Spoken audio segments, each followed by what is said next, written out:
Ketika di bulan September 2021 kemarin channel YouTube Bosman mencapai puncak akumulasi teguran dan serangan komplain yang akhirnya akun tersebut di take down dan hilang 100% karena dalam kesalahan versi YouTube. Channel Bosman telah dianggap melakukan puluhan kali pelanggaran kode etik tertentu dalam tanda petik. 3 kali peringatan besar sudah dilakukan oleh admin YouTube setelah 3 kali kesempatan alias biasanya yang bernyawa 3, akhirnya 0, akhirnya ditutup, akhirnya hilang. Kemudian tim media channel Bosman melakukan lobby ke YouTube pusat, bahkan ke Google internasional karena YouTube pemiliknya Alphabet, holdingnya Google, untuk dilakukan review yang alhamdulillah ternyata unsur hoax, disinformasi, hal-hal yang dituduhkan tidak terbukti. Hasilnya YouTube channel dikembalikan namun nyawanya 3 bulan baru dapat 1. Selama 3 bulan dipantau harus menjadi anak baik di mana harus tidak ada komplain dari banyak orang ke admin YouTube lagi. Sesungguhnya YouTube nggak peduli sama isi video-video tersebut selama memang tidak mengandung kepalsuan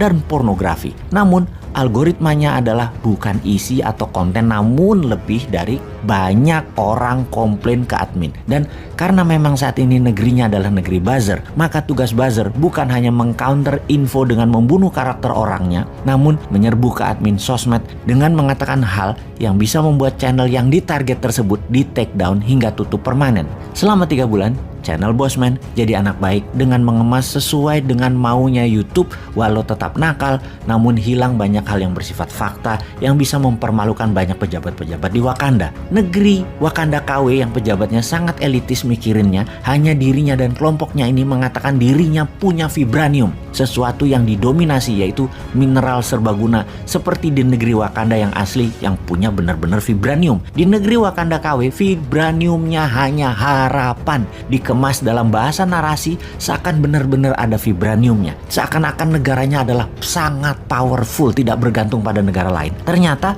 faktanya dalam periode singkat hutang menumpuk tertinggi sepanjang sejarah. Sumber energi batu bara habis stoknya. BBM impor dipakai bukan untuk yang produktif tetapi banyakan konsumtif, dan panik sekarang karena harga crude oil dunia terus naik. Sudah tipis cadangan dolarnya, harga minyaknya mahal lagi. Di channel Bosman yang sedang jadi anak baik dalam tanda petik, viewernya dibatasi. Efeknya biasanya viewernya per hari adalah 800 ribuan viewer, saat ini turun menjadi 300 ribuan viewer per harinya. Di mana selama masa probation tersebut, video-video Bosman tidak jalan alias tidak nongol di pop up di depan para subscriber. Itu semua dikurangi. Para subscriber harus mencari dulu baru bisa menonton video Bosman karena semuanya masih dalam masa percobaan. Saat ini Januari 2022 nyawa YouTube sudah balik 3 lagi, namun masih lampu kuning, belum lampu hijau yang videonya beredar normal. Agaknya memang takut sekali pejabat Wakanda KW ini, di mana penduduknya jangan sampai mengetahui atau melihat cara bernegara dengan nasionalisme yang tinggi. Itu ancaman ya rupanya.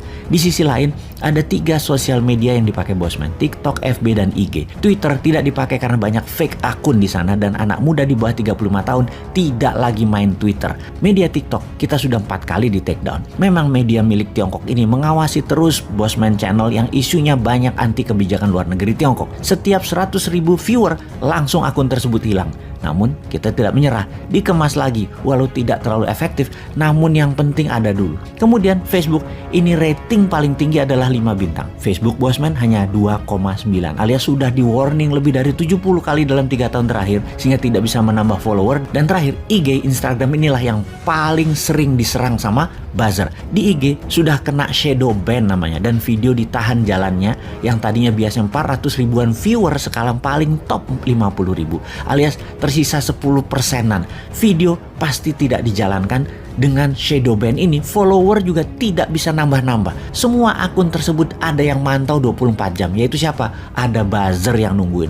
Asal ada hal yang nyentil pejabat atau kebijakan, langsung serbu admin sosmed dengan menyarankan agar yang diupload barusan di take down. Oke deh, sakarepmu. Tapi lucu juga, ternyata penggemar pejabat sekarang tidak akan percaya apa yang pejabat lakukan terhadap suara kebenaran lain tersebut. Mereka menganggap kita lebay. Namun itu biasa kok di dunia politik kekuasaan. Yang berkuasa ketika diingatkan dengan cara kelolaan lain namun di luar ilmu mereka, daripada malu mending dibungkam. Baik, setelah kembali normal walau masih lampu kuning, apa rencana kita ke depan? Kita akan ambil peluang untuk 2024 siapapun pejabatnya nanti akan menerima konsep new mind. Itu pejabat yang akan kita dukung, itu calon pejabat yang kita dukung. Konsep New Mind itu simple kok. Bunga deposito 0%, printing money untuk create supply atau sisi produsennya UKM, mengendalikan Selat Malaka, dan dedolarisasi dan deyuanisasi ke arah rupiah berbasis gold. Pastinya MMT-nya New Mind akan membuat UKM nelayan yang berjumlah 30 juta manusia yang hidup dari dunia laut akan mendapatkan cold storage di mana-mana. Ada 500.000 kapal nelayan berbagai ukuran tanpa bunga disediakan. 50 juta manusia yang hidup dari pertanian akan dapat pupuk yang dibayar di masa panen 0%. Serta 50 juta manusia yang hidup dari sisi UKM produksi dan niaga akan dapat pinjaman 5 kali aset 0% bunganya, dan 3 juta PNS akan diberikan golden shake hand 200 kali dari gaji mereka. Semuanya akan melalui informasi ke depan yang akan kita gaspol lagi. Bahasanya akan menggunakan fakta sebenar-benarnya. Kita tidak takut di ban lagi, di take down lagi, kita nggak takut. Orang mikir wis, pokoknya waktunya sudah mepet. Dan Anda sahabat semua tugasnya gampang. Sebar link setiap video baru keluar dari Bosman di grup WA, Telegram, media sosial lainnya. Pokoknya usahakan jutaan viewer per videonya. 1 tahun ke depan perbedaan pasti terjadi. Indonesia pasti berdaulat.